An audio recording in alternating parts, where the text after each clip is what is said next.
welcome back. Yes. In this video, we are going to kind of give you the more detailed view of how we do our listings and through the entire process. So let's just dive in. We're going to start with photos. We're going to start with this one item. We're just going to walk you through the entire process of this one listing. This is an Aritzia t-shirt. It was $1.91. It's a size small. It is super cute. And so we're going to go take a picture of it. We're going to bag it. We're going to put it in our inventory system. And we're going to make the listing for it and kind of show you what that process is. So come with us. Yeah. Okay, so this is our photo booth setup. If you are interested in seeing how to build this photo booth, this is great for helping with back pain. It also has this Sherpa fabric, so I can link the video that I've already made or my husband's made about it, but we're gonna go into square mode on the camera. For that, you will go click this 1-to-1, click square, and then this screen will capture that. We'll start by taking a photo directly on. This is how that photo will look. Just the item. We'll go up closer and we'll have this picture here. We'll do the tag right up close, just that way we can see the size.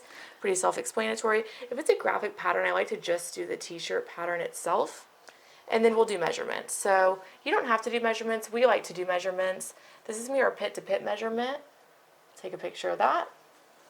Then we'll do the height. Take a picture of that. Sometimes I'll do the sleeve length. Sometimes I just forget about it, honestly. But you're supposed to go to the center neck here. That's the measurement there. And then we are going to go and take a picture of the care tag. This is so that we know what the item is actually made of. And it looks like it's on the back. So I'll take pictures of both sides. And then I will flip the item over. In this process, if there are any flaws on the item, I will make sure to point them out with a ruler. I will also use the lint roller if I need to, or I'll just kind of pick off any crap I see just to get it off. And then we take the last picture here.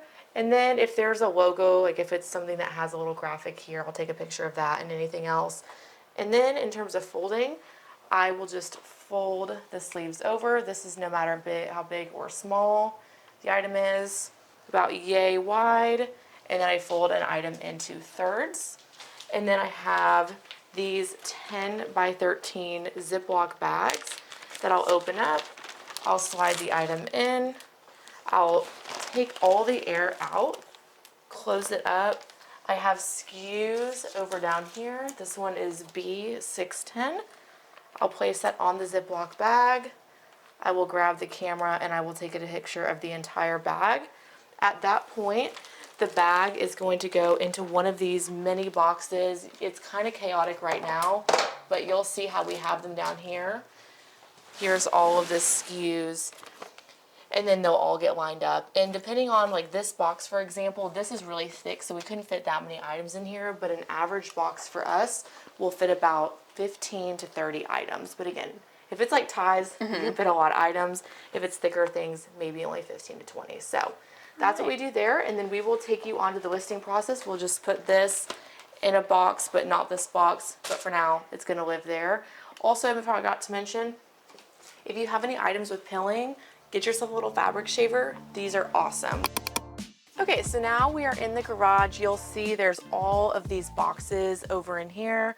Again, this is a very intense inventory system. For Poshmark, we have all of our items actually up here and on the opposite side of the garage, which we're not going to show you because it's super messy. But if we need to go pull an order on Poshmark, what we'll do is we'll just go to My Sales. We'll find the SKU. Let's say it's B129.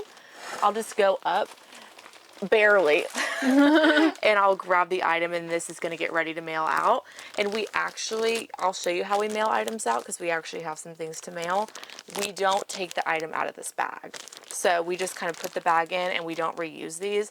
And eventually the inventory system will get consolidated, and that's a really big pain. We only do that about once a quarter. But yeah, that's kind of this process. We'll now show you how we make listings for the items. All right, now we're gonna go through the actual process that I do. So after Kendall uploads the item to Dropbox, we have a shared Dropbox that I have on my computer. I'll take the first photo of that item and put it on Google for reverse image search. And then hopefully like the idea is to find one that's already listed on Poshmark. It doesn't look like there is one yet listed. And in that case, I will just go back and then go back to Poshmark and do it manually. I will highlight all these photos and drag them and drop them into the listing. And yeah, so we already have them up, which is great. What I like to do also after going through and making the rest of the listing items, like filling in the title and description, I will right click the photos that are all still highlighted, and then I'm gonna hit send to. And I use a Mac, I can do send to like a new folder, and then I will date the folder by the item SKU number, which I will have in this photo that Kendall uploads for me, so I know the SKU in the item. And I will put all of the items I list in a day in a new folder with the date, and that's how I kind of keep track of when items were listed, so I can see, okay, it's been 90 days, either relist or liquidate. And yeah, that's how we do that. So then once we have a sale, that goes back to Kendall's part. Shipping. Woo. Yes. Let's dive in. All right. Okay, so we actually have a sale that we need to mail. So we're on Poshmark and we're gonna go to My Sales. And we have a Varley hoodie, oversized, that needs to get mailed. So I'll go on here, I click download for the shipping label. I'll mark it as shipped right away so I don't forget to do that. Label is on here. I'll actually print it on the Robo printer. And then this is going to go right on here. Serena will have to somehow blur this out. I don't think they'll be able to see it. Okay, good.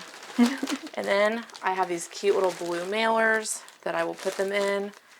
And this is going to Sweet Catherine out in Montana. Okay, that item goes in there. And then these will get ready to go to the post office. I don't know where my sweet label just went. Oh, wonderful. So it's just that easy. It is that easy. So however many orders we have, we'll just mail them off and take this to the post office. Awesome. Yay. All right, and that is basically the process that we do to from thrifting an item to taking photos of it, listing it, and shipping it. Yes, and if you have any questions about any more parts of our process, I don't think there's anything more detailed beyond that. We don't do any prep work for the item, so we're not going to throw it in the washing machine unless there are visible stains or anything like that. I mean, obviously we'll steam something if it's wrinkly, and we'll make sure that, again, if it does need to go in the wash, we will do that. But beyond that, there's nothing else really part of our process. Serena has everything in the Dropbox. If you have any questions about that, drop that in the comments, but it's super easy if you have the Dropbox app on your phone. We've actually... My husband and I have gotten a lot of questions about, how did you get the pictures on your phone over to your computer so easy for listings? So definitely utilize Dropbox. We love doing that, and Serena has it on her computer too. Yeah, Dropbox or Google Drive, so it's a shared folder. Once they are uploaded, I have them already, and then it's really easy for me to list. What I typically like to do is I really recommend listing from your computer, number one, because it takes way less time. It's way easier than listing from your phone. And I do utilize Google reverse image search a lot. Typically, I try and find an item or the same item had been sold or listed at some point on Poshmark, and then they do have the option to like list the same item, and I will use that and then just kind of change some of the details as I need to, but it honestly makes listing really quick and easy and painless. And you know, with Kendall already having all the measurements available in the SKU and the photos, like I typically don't need any more additional information. Unless I just forget to take pictures. Yeah, unless there's like a blurry photo or something. And then she also makes sure to highlight every, flaw in the photos themselves. And then I can note that, to make sure that to review the photos because the item might have a flaw, and, just to double check people are aware and that they can see it. What's kind of in that template that you've built out for each thing? There's commonalities amongst each thing. Like we ship items, either same day or next day. Yeah. And then also all pictures all flaws will be pictured. Please see all photos. Yeah, please review the photos. And then Permission. obviously, like, I invite people to ask questions in the comments if they Absolutely. do need like any kind of clarification. And yeah, that's how we do it. It's pretty easy. It works for us and it's painless for the most part. Yeah, it's painless, and I feel like it's the fastest way for us to get stuff. First of all, the second it walks in the door, we just know exactly what needs to happen with the item. Yeah. We have a little bit of a death pile going on right now, but underneath the photo booth, I can actually fit 4 of those little Husky 27-gallon bins. So I can just put bins down there, Yeah. and that has all of our And inventory. then you just pull it and yeah, whenever I'm ready, it. I'm like, oh, there it goes, and then it's already skewed, bagged, it's put into a temperature-controlled garage, and then whenever it sells, I can bring it in and get it out into the mailbox for everyone. So if you all have questions, again, please feel free to leave them in the comments. We would love to answer them. Thank you so much for your support and watching our videos. Hopefully you find them helpful to watch like our process and how we do things. And yeah, make sure to like and subscribe if you haven't already. And we will see y'all in the next videos. bye-bye. Bye.